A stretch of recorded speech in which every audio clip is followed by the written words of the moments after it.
SU-57 for India. SU-57 India വാങ്ങുമോ അല്ലെങ്കിൽ F-35 India വാങ്ങുമോ എന്നുള്ള ഒരു ചോദ്യം ഏറെ കാര്യമായി ഉണ്ട്. അല്ലെങ്കിൽ ഇതിനെക്കുറിച്ചുള്ള വാർത്തകൾ പുറത്തു വരുന്നുണ്ട്. ഒരു ഭാഗം പറയുന്നത് F-35 ഇന്ത്യ വാങ്ങണം, കാരണം ഉള്ളതിൽ വെച്ച് ഒരു ടോപ്പഡ് സിസ്റ്റം F-22 റാപ്റ്റർ F-35 ആണ്. അതിൽ യാതൊരു സംശയവും വേണ്ട. J-20 അല്ലെങ്കിൽ J-35, SU-55 ഇവയെല്ലാം ഈ രണ്ട് വിമാനങ്ങൾക്ക് ശേഷമേ വരികയുള്ളൂ. സ്റ്റെൽത്ത് എന്ന കാറ്റഗറി എടുക്കുകയാണെങ്കിൽ അപ്പോ F-35 വിമാനം ഇന്ത്യ വാങ്ങണം എന്നുള്ള ഒരു അഭിപ്രായം ഒരു വശം പറയുന്നുണ്ട്. മറുവശം പറയുന്നത് SU-57 ഇന്ത്യ വാങ്ങണം, കാരണം സ്റ്റെൽത്ത് മാത്രം നോക്കിയാൽ അമേരിക്കയുടെ വിമാനങ്ങൾ ബെസ്റ്റ് ആണ്. എന്നാൽ വെർസാലിറ്റി, അതിന്റെ ഉപയോഗം, ഏതൊക്കെ ദൌത്യത്തിന് വേണ്ടി അതിനെ ഉപയോഗിക്കാൻ സാധിക്കും. സ്റ്റെൽത്ത് മാത്രമല്ല എനിക്ക് പ്രധാനം, ആ വിമാനത്തിന്റെ റേഞ്ചും അതെടുത്തു കൊണ്ടുപോകുന്ന ബോംബുകൾ, അതിനെ കൊണ്ട് എത്രത്തോളം ദൌത്യങ്ങൾ ചെയ്യാൻ സാധിക്കും, ഇവയെല്ലാം നോക്കിയാൽ എനിക്ക് SU-57 ആണ് ബെസ്റ്റ് ചോയ്സായി മാറുക. അതും ഇന്ത്യക്ക്, ഇന്ത്യൻ ഭൂമിശാസ്ത്രപരമായി നോക്കിയാൽ ഇന്ത്യക്ക് തൊട്ടടുത്തുള്ള ശത്രുക്കളെ കണക്കിലെടുക്കുമ്പോൾ SU-57 ആണ് പ്രധാനപ്പെട്ടത് എന്ന് മറുവശത്തുള്ളവർ അഭിപ്രായം പറയുന്നു. ഈ വീഡിയോയിലൂടെ നമ്മൾ അറിയാൻ പോകുന്നതും F-35 വേഴ്സസ് SU-57, ഈ രണ്ടിൽ ഏതായിരിക്കും ഇന്ത്യൻ വ്യോമസേനയ്ക്ക് പൊരുത്തപ്പെടുക, ഇതാണ് നമ്മൾ ഈ വീഡിയോയിലൂടെ വിശദമായി അറിയാൻ പോകുന്നത്.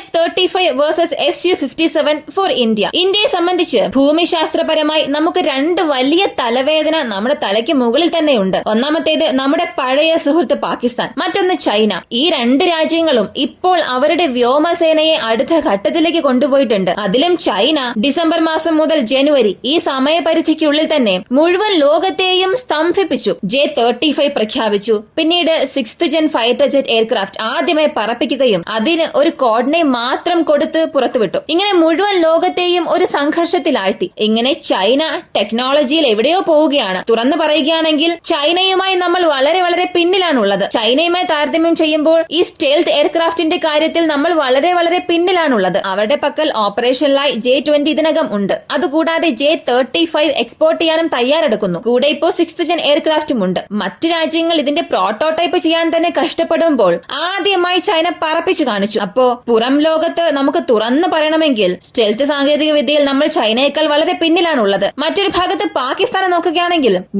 എനിക്ക് കഴിക്കാൻ ഭക്ഷണം ഇല്ലെങ്കിൽ പോലും പ്രശ്നമില്ല എന്ന രീതിയിൽ മറ്റൊരു വഴിയിലേക്ക് അവർ പോവുകയാണ്. കാരണം അവരുടെ മുൻ നേതാക്കൾ, രാജ്യം ഭരിച്ച നേതാക്കന്മാർ തന്നെ പറഞ്ഞിട്ടുണ്ട്, പുല്ല് തിന്നിട്ടാണെങ്കിൽ കൂടിയും പാകിസ്ഥാൻ അണുബോംബുകൾ നിർമ്മിക്കുമെന്ന്. ഇത് ഞാൻ പറഞ്ഞതല്ല, അവരുടെ രാജ്യത്തിന്റെ നേതാക്കന്മാർ തന്നെ പറഞ്ഞതാണ്. പുല്ല് തിന്നിട്ടാണെങ്കിൽ കൂടിയും ഞങ്ങൾ ആണവായുധം നിർമ്മിക്കുമെന്ന്. അപ്പോ ഇതിലൂടെ മനസ്സിലാക്കാൻ സാധിക്കും ഇന്ത്യക്കെതിരെയുള്ള നിലപാട് അവർക്ക് എങ്ങനെയാണെന്ന്, ഇന്ത്യക്കെതിരെ അവർ എന്തെല്ലാം ചെയ്യുമെന്നുള്ളത്. ഇപ്പോൾ ചൈനയുടെ പക്കൽ നിന്നും J-35 സീരീസിലുള്ള വിമാനങ്ങൾ 42 വിമാനങ്ങൾ, ഒന്നോ രണ്ടോ അല്ല, 42 വിമാനങ്ങൾ വാങ്ങാനുള്ള ഡീൽ എത്രയും പെട്ടെന്ന് നടക്കുകയും ചെയ്യും. അപ്പോ ഇന്ത്യക്ക് ഇതൊരു വലിയ വെല്ലുവിളിയായി തന്നെ മാറുകയാണ്. ഇന്ത്യയുടെ പക്കൽ AMCA, advanced medium compact aircraft എന്ന അടുത്ത ജനറേഷൻ പ്രോഗ്രാം പോകുന്നുണ്ട്. 5ാം തലമുറ പരിപാടി ഉണ്ടെങ്കിലും നമ്മൾ അതിൽ ഇപ്പോൾ വരെയും ശരിയായ സ്ഥാനം പിടിച്ചിട്ടില്ല. ഇതാണ് സത്യം. അതിന്റെ പ്രോട്ടോടൈപ്പ് തയ്യാറാക്കാൻ തന്നെ 2030-ലധികമാകും. അതിൽ എഞ്ചിന്റെ പ്രശ്നമുണ്ട്. അതിനായിട്ടുള്ള എഞ്ചിൻ പ്രോപ്പറായി ഫൈനലൈസ് ചെയ്യുക,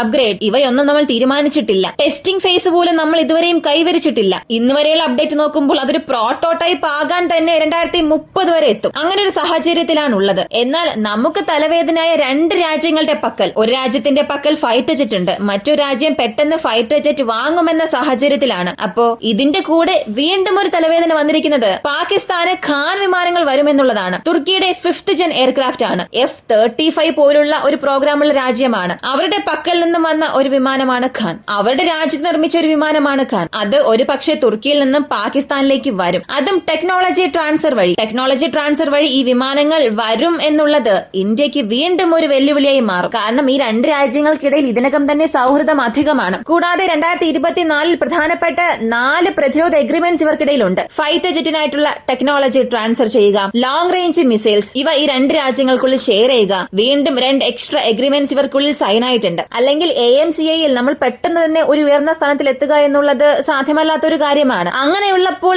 2 ഓപ്ഷൻസ് ആണ് നമുക്കുള്ളത്. ഒന്ന് അമേരിക്കയുടെ F-35, മറ്റൊന്ന് റഷ്യയുടെ SU-57. ഈ 2 വിമാനങ്ങളിൽ ഏത് വിമാനത്തിന്റെ ഭാഗത്തായിരിക്കും ഇന്ത്യ പോവുക? ആദ്യം F-35. ശരിക്കും F-35 ഒരു ടെക്നോളജിക്കലി മാർവൽ തന്നെയാണ്. ഇപ്പോൾ ഇപ്പോഴുള്ള വിമാനങ്ങളിൽ F-22 റാപ്റ്ററിന്റെ അടുത്ത ഘട്ടത്തിൽ വരുന്നത് കുറഞ്ഞ റേഡാർ ക്രോസ് സെക്ഷൻ, കൂടാതെ അതിന്റെ പ്രവർത്തനങ്ങളെ അടിസ്ഥാനമാക്കി നോക്കിയാൽ, അതായത് ഈ suppression of enemy air defence system, ഇങ്ങനെ പലതിലും F-35 മികച്ചതാണ്. അതുപോലെ തന്നെ ആണവായുധ മിസൈൽസ് കൊണ്ടുപോയി ലോഞ്ച് ചെയ്യാൻ സാധിക്കും. ടെക്നോളജി വൈസ് നോക്കിയാൽ ഈ ഒരു വിമാനത്തിനാണ് ഇന്ത്യ മുൻഗണന നൽകുക. എന്നാൽ ഇവിടെ ടെക്നോളജി എന്നതിനപ്പുറം പൊളിറ്റിക്കൽ റീസൺസ് അധികമുണ്ട്. രാഷ്ട്രീയപരമായി പല പ്രശ്നങ്ങൾ ഇന്ത്യക്കും അമേരിക്കയ്ക്കും ഇടയിലുണ്ട്. സാധാരണ അമേരിക്കയുടെ ഡിഫൻസ് പോളിസി എങ്ങനെയാണെന്ന് ചോദിച്ചാൽ, റഷ്യയുടെ ആയുധങ്ങളുള്ള ഒരു രാജ്യത്തിന്റെ പക്കൽ അമേരിക്കയുടെ അത്രയും ആയുധങ്ങൾ അവർ നൽകുകയില്ല. ചില കാറ്റഗറീസ് അവർക്കുണ്ട്. ആർട്ടിലറി ഷെൽസ്, പ്രധാനപ്പെട്ട റോക്കറ്റ്സ്, അതും അമേരിക്കയുടെ ടോപ്പ് ടയർ സിസ്റ്റംസ് ഒരിക്കലും നൽകില്ല. ഗ്രേഡ് 2 സിസ്റ്റം, രണ്ടാം തര ആയുധങ്ങളുണ്ട്, അതായത് പല വർഷങ്ങൾക്ക് മുൻപ് നിർമ്മിച്ച ആയുധങ്ങൾ, അതിന്റെ ടെക്നോളജി ട്രാൻസ്ഫർ ചെയ്യും. അതും ഈ ടെക്നോളജി ട്രാൻസ്ഫർ എന്ന് പറയുമ്പോൾ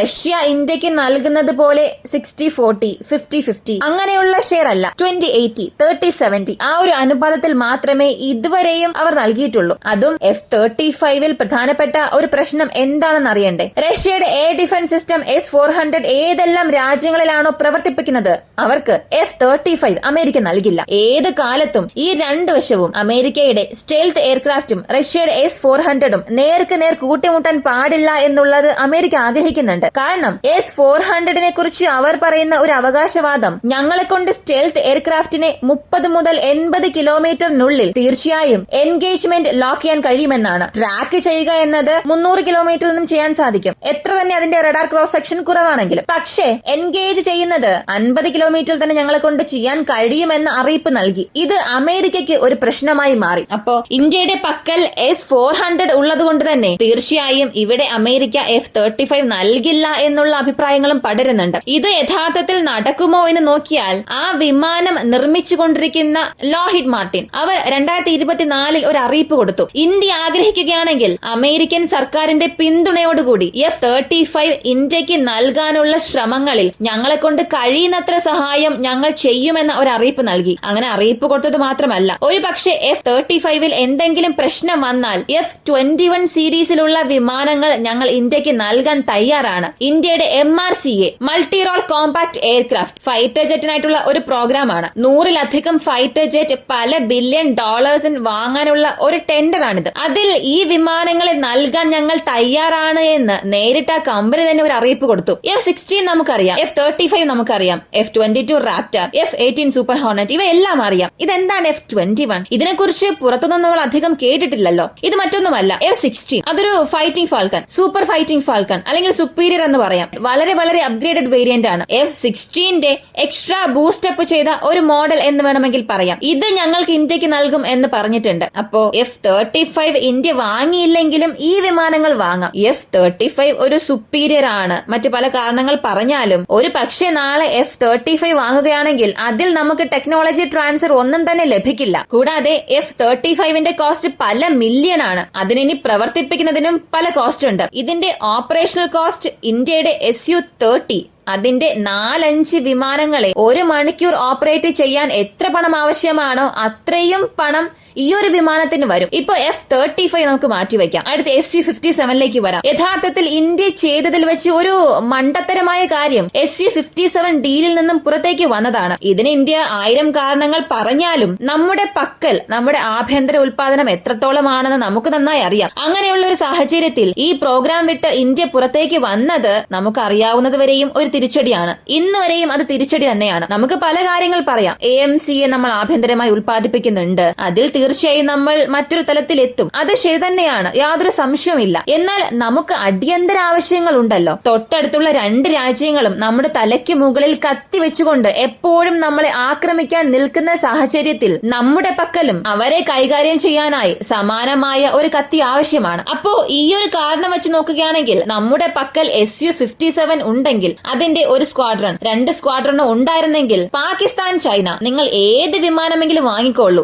Su-57മായി വിമാനങ്ങളെ കമ്പയർ ചെയ്യുമ്പോൾ ടെക്നോളജിക്കലി എങ്ങനെയാണ് എന്നുള്ളത് പരസ്പരം പോരാടി നോക്കിയാൽ അറിയാൻ സാധിക്കും. എങ്കിലും ഇന്ത്യക്കാർ ആ വിമാനത്തെ ഉപയോഗിക്കുന്ന രീതി അനുസരിച്ച് എത്രത്തോളം നമുക്കത് പ്രയോജനകരമാണെന്ന് പറയാൻ സാധിക്കും. കാരണം ഒരു മെഗ് വിമാനത്തെ വെച്ചുകൊണ്ട് തന്നെ F-16 വിമാനത്തെ വെടിവെച്ച് വീഴ്ത്തിയ കഥയെല്ലാം ഇന്ത്യക്കാർ ചെയ്തിട്ടുണ്ട്. അതിനാൽ Su-57 വാങ്ങിയാൽ അതൊരു ആഡഡ് അഡ്വാൻറ്റേജ് ആയി തന്നെ മാറും. അതിനാൽ Su-57 SU-57 വാങ്ങുകയാണെങ്കിൽ തീർച്ചയായും നമുക്കൊരു അധിക നേട്ടമായി തന്നെ അത് മാറും. SU-57ന്റെ ടെക്നോളജിയെ സംബന്ധിച്ച് അമേരിക്കൻ വിമാനങ്ങളുമായി അതിനെ കമ്പയർ ചെയ്യുന്നത് നല്ലൊരു കമ്പാരിസണെ ആയിരിക്കില്ല. കാരണം F-35, F-22 എന്നത് പ്രത്യേക മിഷൻ സീരീസ് ആണ്. അതുപോലെ SU-57 എടുത്താൽ ഈ സ്റ്റെൽത്തിന്റെ കാര്യത്തിൽ നമുക്ക് ഇതിനെ മറ്റു രണ്ട് വിമാനങ്ങളുമായി കമ്പയർ ചെയ്യാൻ സാധിക്കില്ല. തുറന്നു പറഞ്ഞാൽ ഈ SU-57 F-22 റാപ്റ്റാറിന്റെ മുൻപിലും F-35ന്റെ മുൻപിലും തോൽക്കും. കാരണം സ്റ്റെൽത്ത് എന്നത് ഈ വിമാനത്തിന്റെ പ്രധാനപ്പെട്ട ഫീച്ചറായി റഷ്യ പരിഗണിക്കുന്നില്ല. എന്നാൽ അതിന് പകരം high manoeuvring, high missile capacity,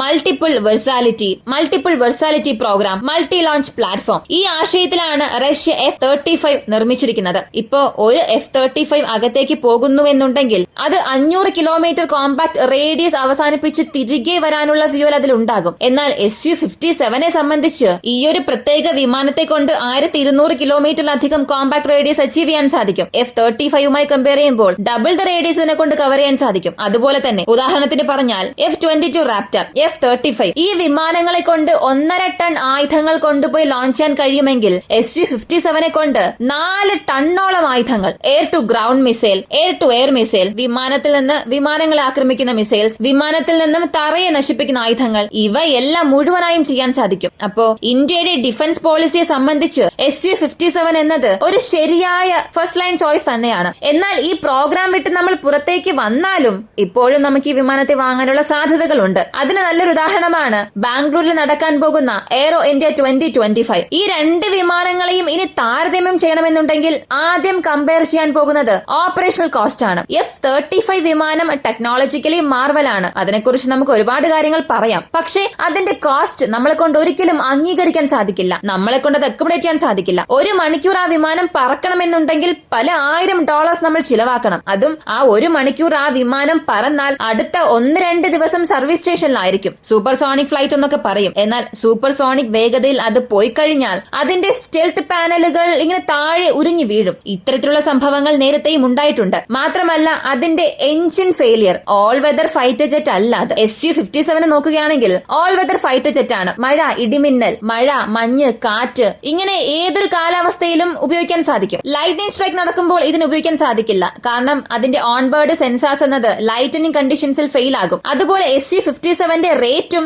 F-35ന്റെ വിലയിൽ നിന്ന് 1/3 മാത്രമാണ്. സാധാരണ അമേരിക്കയുടെ ഒരു 4th ജെൻ എയർക്രാഫ്റ്റ് വാങ്ങുന്നതിന് പകരം റഷ്യയുടെ 5th ജെൻ എയർക്രാഫ്റ്റ് തന്നെ വാങ്ങാം. ഓപ്പറേഷണൽ കോസ്റ്റ് എല്ലാം കുറവാണ്. മാത്രമല്ല കൂടുതൽ ആയുധങ്ങളെ കൊണ്ടുപോകാനും സാധിക്കും. ഇനി മറ്റൊരു പ്രധാനപ്പെട്ട കാര്യം, നമ്മൾ ഇപ്പോൾ വരെയും 78% റേഡാർസും റഷ്യൻ റേഡാർസാണ് ഉപയോഗിച്ചുകൊണ്ടിരിക്കുന്നത്. Tracking and surveillance radar, long range മുതൽ എല്ലാത്തിനും ഇതാണ് ഉപയോഗിക്കുന്നത്. ഇനി അമേരിക്കൻ പ്ലാറ്റ്ഫോം പെട്ടെന്ന് കൊണ്ടുവന്നാൽ ഇതെല്ലാം പൂർണ്ണമായി മാറ്റേണ്ടി വരും. കൂടാതെ നമ്മുടെ റൺവേസ് മുതൽ സർവീസ് സ്റ്റേഷൻസ് എല്ലാം നമ്മൾ മാറ്റേണ്ട അവസ്ഥയിലേക്ക് തള്ളപ്പെടും. അപ്പോ ഈ ഒരു കാലഘട്ടത്തെ സംബന്ധിച്ച് നമുക്ക് പെട്ടെന്നൊരു ഫൈറ്റർ ജെറ്റ് ആവശ്യമാണ്. പാകിസ്ഥാനെയും ചൈനയും നേരിടാൻ നമുക്ക് പെട്ടെന്നൊരു ഫൈറ്റർ ജെറ്റ് ആവശ്യമാണെങ്കിൽ അതിന് SU-57 അല്ലാതെ മറ്റൊരു ഓപ്ഷൻ ഇല്ല. അപ്പോ എന്റെ അഭിപ്രായത്തെ സംബന്ധിച്ച് F-35 തീർച്ചയായും യാതൊരു കുറവും പറയാൻ സാധിക്കില്ല. ചില ആരോപണങ്ങൾ ഉണ്ടെങ്കിലും ചില പ്രശ്നങ്ങൾ ഉണ്ടെങ്കിലും സ്റ്റെൽത്ത് എന്ന മത്സരം വന്നാൽ തീർച്ചയായും F-35 മാത്രമേ ജയിക്കൂ. എന്നാൽ SU-57 എന്നത് എല്ലാ ദൌത്യത്തിനും ഉപയോഗിക്കാൻ സാധിക്കും. അതും ഇന്ത്യയുടെ ഡിഫൻസ് സ്ട്രാറ്റജി അനുസരിച്ച് നോക്കിയാൽ ഇതിനു മുൻപ്